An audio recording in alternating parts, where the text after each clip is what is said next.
Welcome to Upstar Plus. In this video, I will show you how to autoplay slide presentation in Google Slides.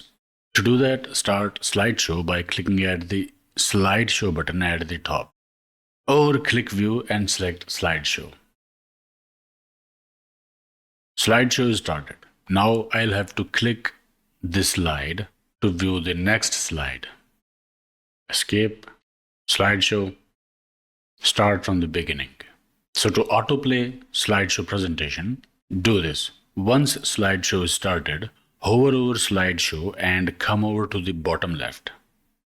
You will see slideshow controls over here. It also shows current slide number. Here press three dots, autoplay.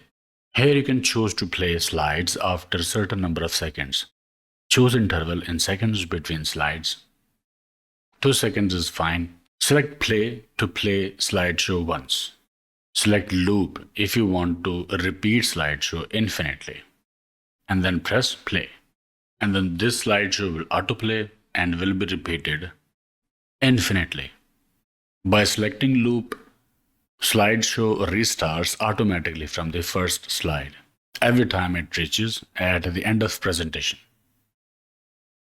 So this is how you can autoplay slideshow in Google Slides. Okay, I hope it helped. Like, share, subscribe, and I will see you in the next one.